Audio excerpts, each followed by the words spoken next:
Buen día, Guillermo, ¿cómo estás?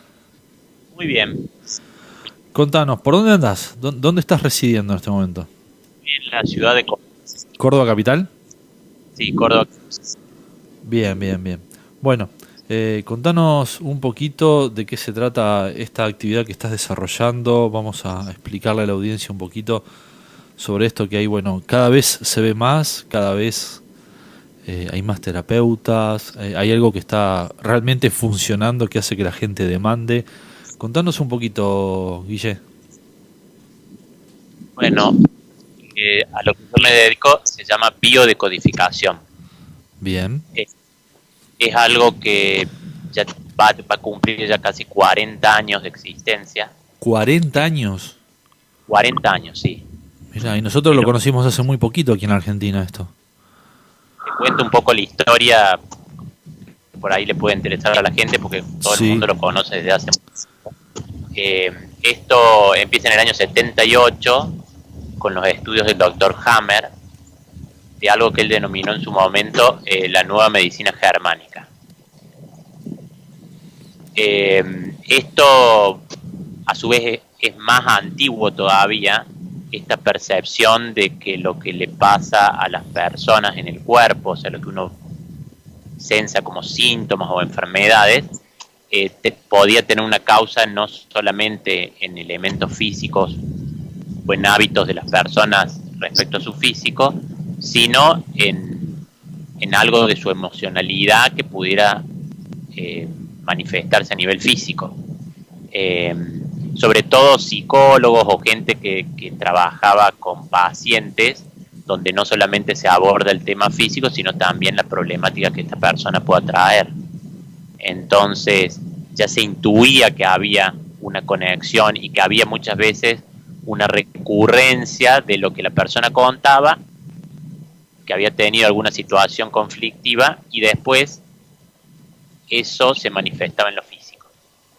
La genialidad de este hombre, de este médico alemán, es que él razonó de la siguiente manera: si, si la situación emocional me genera algo físico, sí o sí tiene que pasar por el cerebro.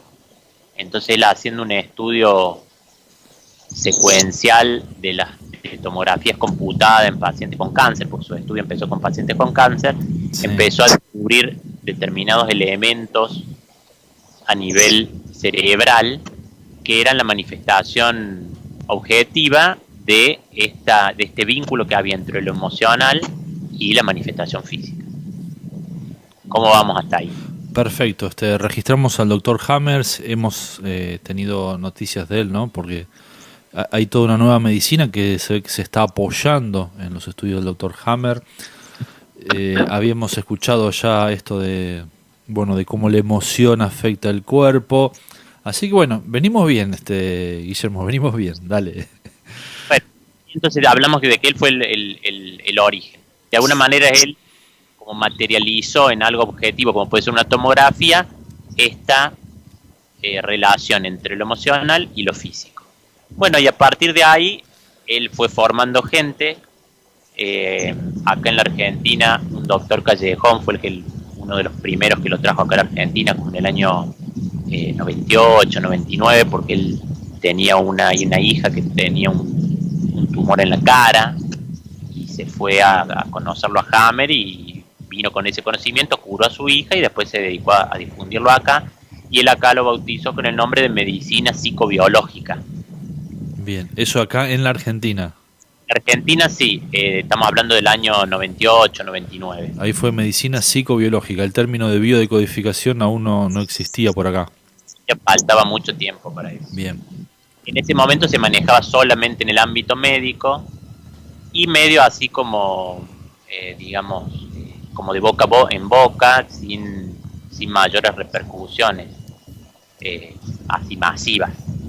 Bueno, bien. posteriormente esto, bueno, se fue difundiendo lentamente y empezó a practicarlo gente que no era médica, por lo cual ya le modificaron el nombre porque ya no podían seguirlo llamando medicina, entonces ahí fue donde se acuñó el nombre de biodecodificación. Bien. Esto estamos hablando ahora unos 10 años atrás, ¿no? Y posteriormente de eso, hubo como varias personas que lo hicieron al mismo tiempo. Después hay toda esa cuestión de quién registró la marca y demás.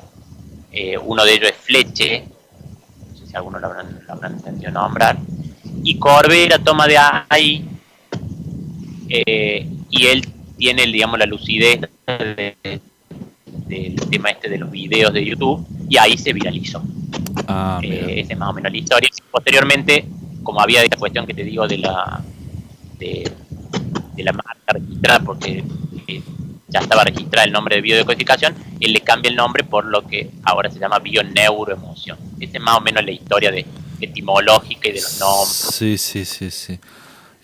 Había escuchado algunas cuestiones de esa, ¿no? Que por temas por ahí legales o de pertenencia habían cambiado nombres y bueno, habían tenido que modificarse un poquito. Bueno, para que se entienda que es todo lo mismo, o sea, todo se basa en la misma idea de que hay algún conflicto, una necesidad no resuelta, un problema sin resolver, que me genera como compensación una manifestación en el cuerpo. Esa es más o menos la idea. Bien. Bueno, hay una cuestión, digamos que la biodecodificación en sí es un método diagnóstico. O sea, la biodecodificación pura es simplemente esto, de decir, bueno, yo tengo tal síntoma, este síntoma se debe a tal conflicto, o a tal emoción no liberada, o a tal necesidad no satisfecha. Con lo cual, después queda un camino a recorrer, que es, bueno, cubrir esa necesidad, solucionar ese conflicto, liberar esa emoción. Y ahí es un poco digamos, el problema que surge cuando lo realizan personas que no son médicas y que no están formadas como terapeutas. Bien. ¿A qué apunto? A que la biodecodificación es muy simple, o sea, hay diccionarios de eso, libros sobre eso, donde una patología se relaciona con un determinado conflicto. La cuestión es que si la persona no es terapeuta, es poco lo que puede hacer por el consultante en cuanto a que no tiene las herramientas como para hacerle ver o ayudarle a solucionar el conflicto. Entonces como que queda como una pata que le falta, una mesa que le falta una pata. Claro. Queda en que sabemos el origen, pero nos quedamos con la explicación, nada más. Claro, a ver, hay gente que sabiendo la explicación, con sus propios recursos lo resuelve. O sea, se entera de que tal situación es generada por algo que él está viviendo y dice, bueno, es por eso. Entonces, bueno, lo cambio. Claro, pero lo tomo de otra manera, modifico, etcétera. Sí. Ahora, Guille, todo esto puede ser sanado desde qué lugar, digamos. ¿Cómo trabaja alguien, un terapeuta, por ejemplo? ¿Desde qué lugar puede sanar? Y ahí está digamos, el bagaje de terapias o de herramientas con las que el terapeuta cuente. Entonces, si yo voy y tomo un curso, no sé, de un fin de semana, de una semana, me enseñan lo que la biodecodificación trata, yo aprendo a biodecodificar, pero es la mitad del camino. Claro. Entonces, sí o sí necesitamos de terapeuta. Terapeuta no me refiero solamente a médico, puede ser un psicólogo, puede ser alguien que no sé, ¿cómo se llama? Esos orientadores familiares, o sea, alguien que ya tenga como el camino hecho de ayudar a la gente y de ver cómo puede hacerle ver lo que necesita ver para solucionar esos conflictos. Entonces las herramientas son variadas, al punto digamos, de que es único y individualizado de cada persona. Te pongo un ejemplo extremo. Si yo tengo una persona que tiene un determinado conflicto y esa persona es muy devota, o sea, es religiosa, y habla con su sacerdote de confianza y el sacerdote con lo que habla con él, él siente que ese conflicto lo resolvió porque lo dejó en manos de Dios, se acabó el problema. Ah, qué bueno. O sea que es una cuestión del sistema de creencias también está en juego aquí. Y es que el conflicto en realidad pasa por una visión que uno tiene de las cosas. Porque si uno se posiciona en el ser, los conflictos desaparecen automáticamente. Sí, y totalmente de acuerdo. Sí. Como conflicto sí, no sé lo que pasa en el cuerpo, pero desde la meditación es así. Mi edad está basada en ese conflicto. Si ese conflicto, porque yo cambio mi mirada, desaparece el conflicto, desaparece automáticamente la enfermedad.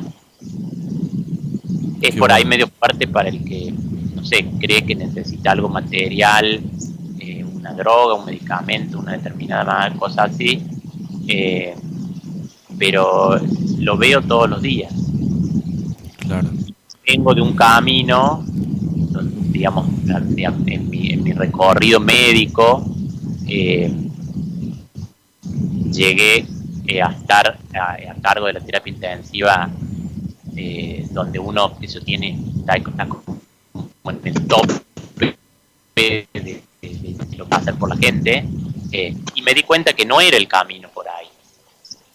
Y entonces empecé como a bajar y a buscar otras herramientas y otros elementos con los cuales yo me quedé satisfecho porque veía que lograba en los pacientes un cambio que no lo podía lograr en el otro.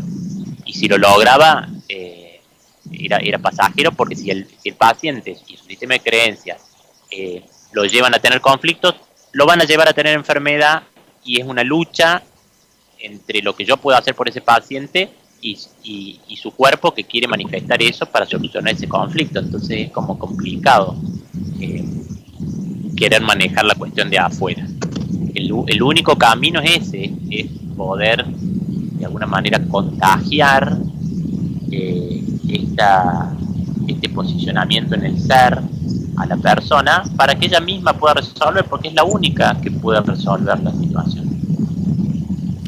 Ahora, qué paradoja hermosa, ¿no? De pronto desde tu lugar de poder vivirlo desde ahí, ¿no? Porque decís, llega un punto en que el conflicto lo termina resolviendo el ser. Vos solamente lo que haces es mostrarle el camino. ¿Es así?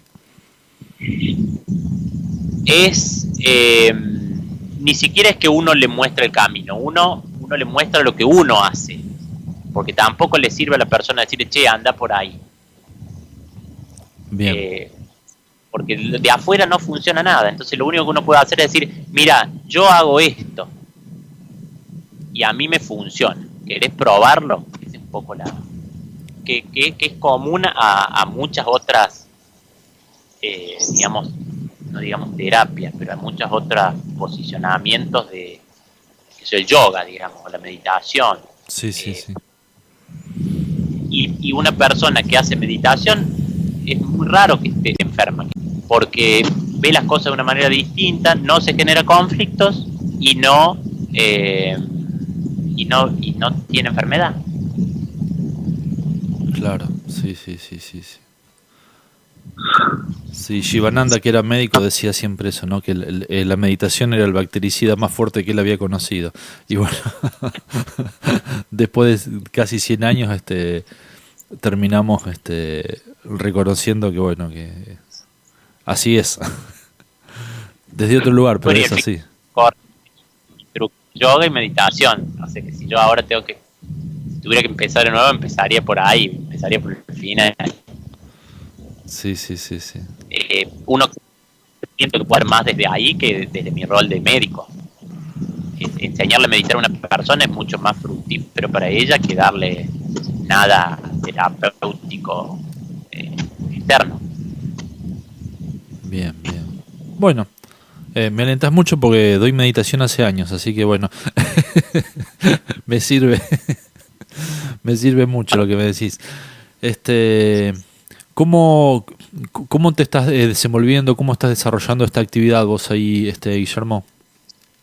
Bueno, yo tengo varias actividades. Por un lado está la tarea de consultorio, que hago biodescodificación. Me queda contar la otra parte, que ya la voy a contar ahora. Sí, lo que quieras. Que es que vos mencionaste la cuestión esta de qué terapéutica se usa para solucionar los conflictos. Bueno, te decía que cada terapeuta tiene distintas herramientas. En el caso particular mío, yo me sirvo de las constelaciones familiares. Conozco bastante el tema, sí.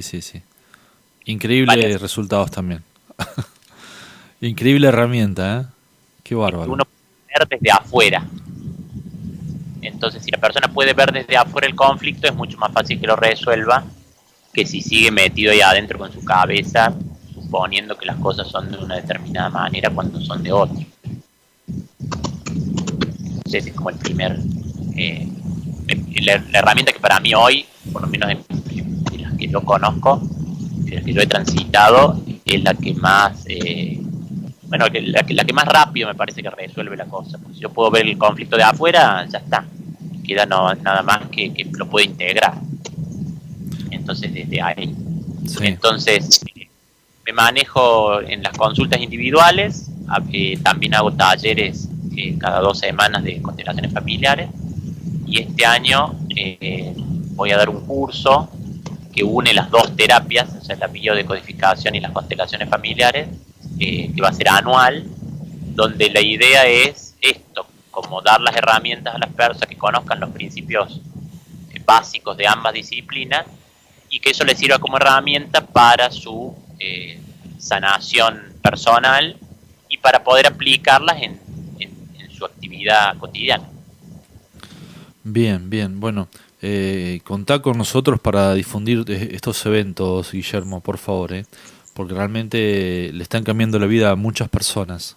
Conozco bien de cerca las constelaciones, de hecho estoy siempre involucrado en la organización de estos talleres y doy fe de que eso que decís es literal. Cuando la persona logra ver el problema desde afuera como una película, comienza a resolverse. Y bueno, para la gente que nunca hizo la experiencia, se la recomendamos, porque realmente hay un antes y un después en la vida de una persona cuando constela. Y creo que con la biodecodificación debe ser exactamente lo mismo, ¿no es cierto, Guillermo? Sí, me vino a la cabeza cuando mencionabas esto, de que me llega gente de las 2, digamos, que han probado estas terapias en otro lado, sí. Y el problema en el caso de la biodecodificación, esta cuestión de, me dice, fui a una biodecodificadora, me dijo lo que tenía, pero yo sigo igual. Claro, sí. Hablábamos de que si no es terapeuta, más que decirle lo que tiene, no llegan hasta ahí. Sí, la mes sin una pata, sí. Porque nada, estoy de acuerdo, pero la persona se queda muchas veces peor que antes, porque ahora sabe lo que tiene y no puede resolverlo. Entonces, por ahí dice que, digamos, ya siente que la biodecodificación no la puede ayudar, cuando en realidad, si está puesta en manos de alguien, de algún terapeuta, no hablo solamente de médico, vuelvo a referirme a esto, o sea, alguien que ya tenga el manejo del acompañamiento, de esta cuestión de poder hacer ver a las personas por dónde es el camino y demás. Y en el caso de las constelaciones también me pasa algo similar, porque las constelaciones ya tienen más de 30 años de existencia y han ido evolucionando. Sí. Y claramente hay mucha gente que sigue practicando la forma de hacerlas más antiguas. Sí, estoy de acuerdo. También estoy al tanto de eso, sí.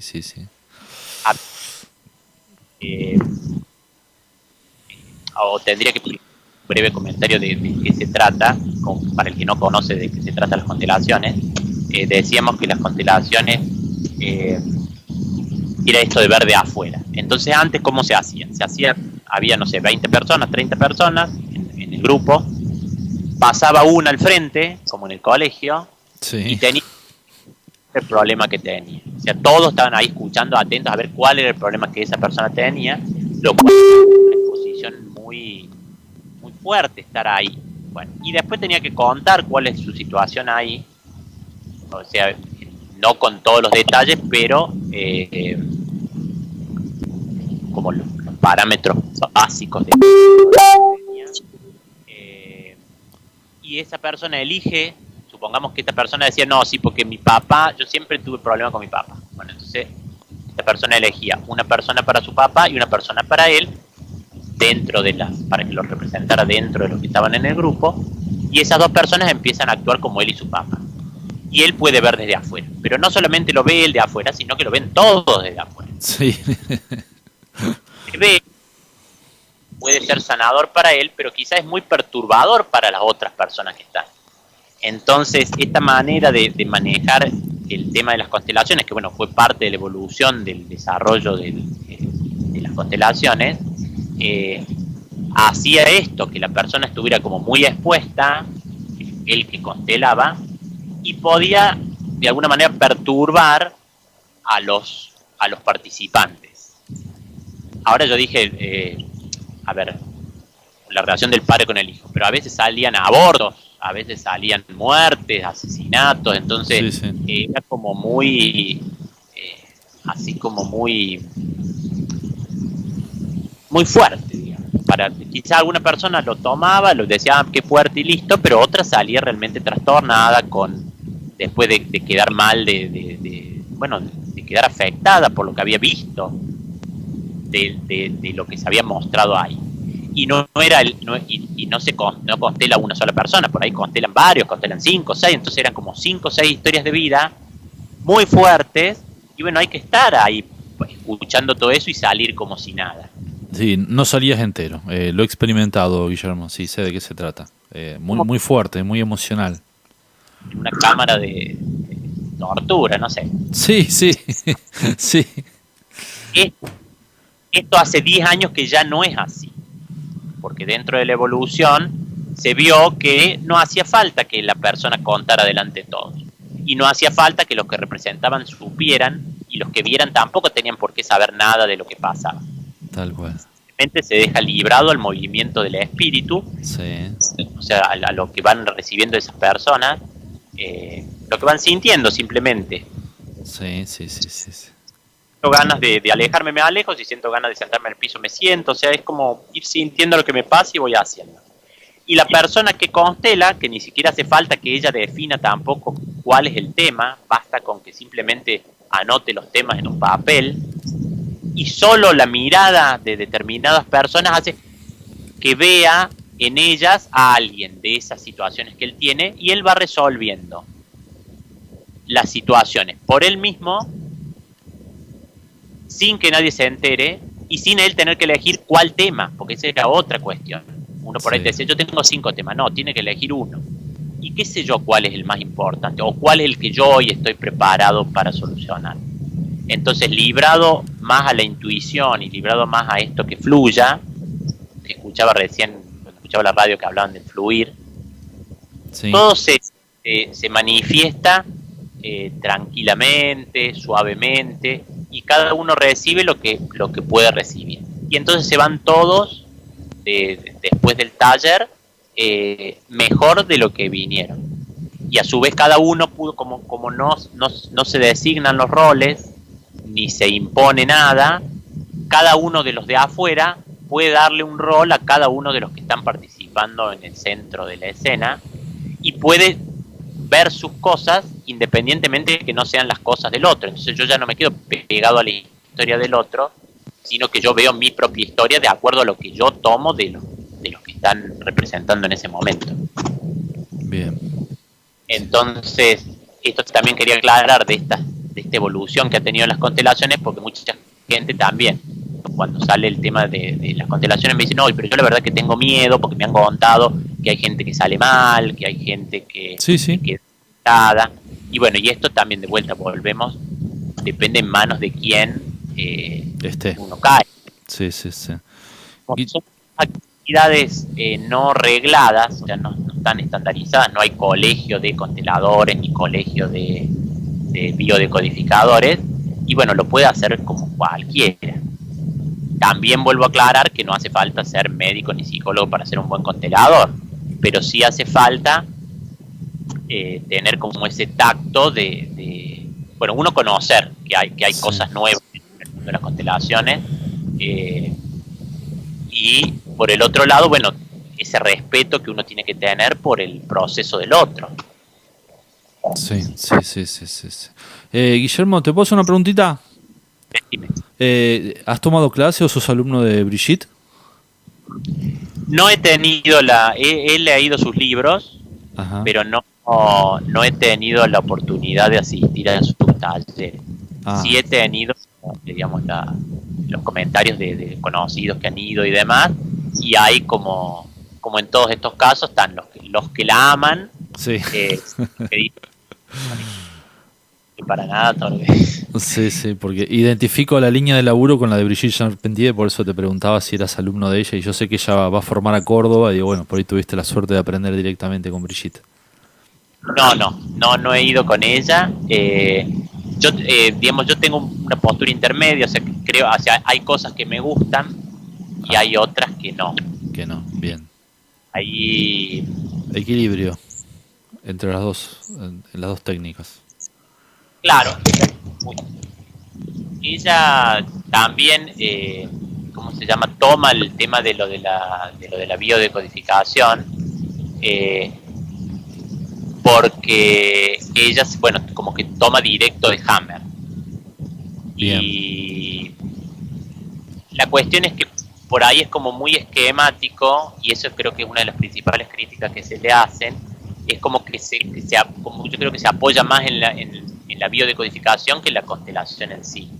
ah, mira vos. Entonces, es como más, como la biodecodificación es algo como inflexible, o sea, esto es por tal cosa, Ah, bien, bien, bien. Sí, comprendo el entonces, punto. entonces busca que la constelación responda a eso que ya está biodecodificado.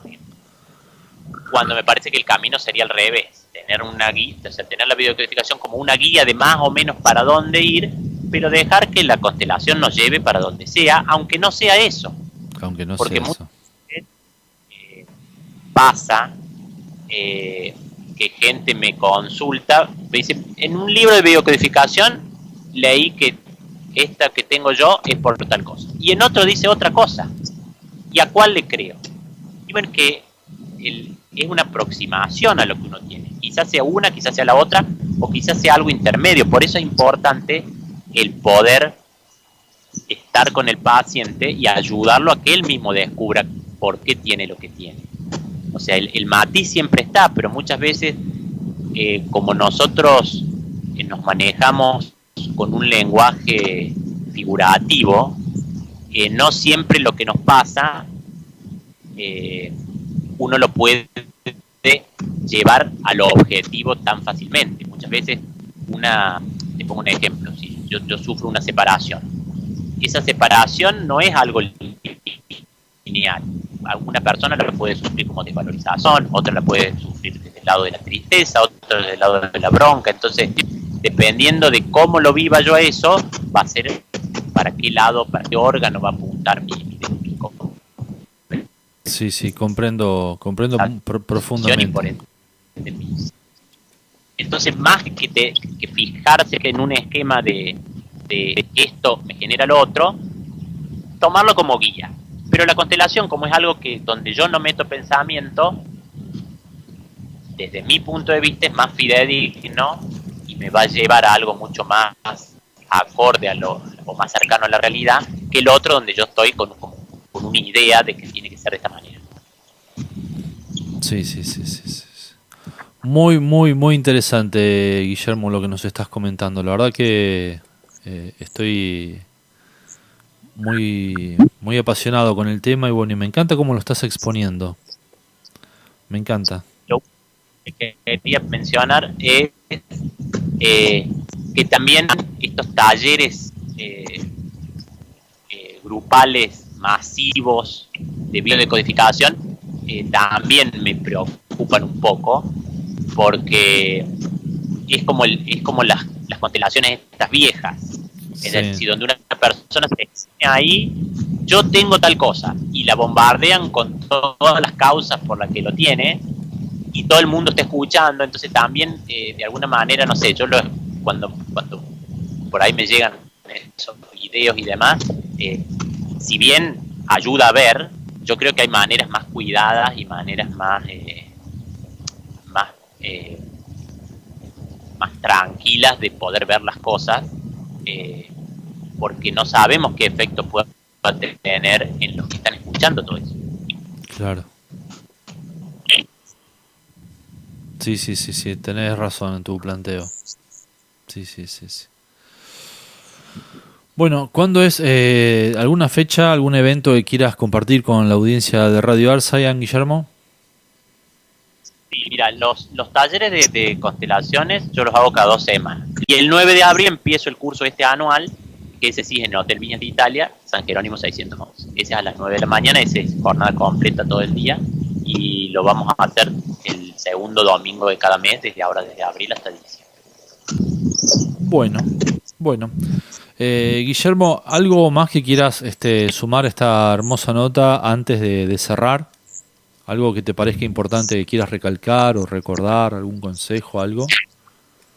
Lo que me gusta siempre aclarar es que todo lo que podamos hacer, o sea, todo lo que podamos hacer como herramienta, todo lo que podamos ver, todo lo que podamos estudiar, en definitiva es como yo lo veo como un paso intermedio para el no hacer.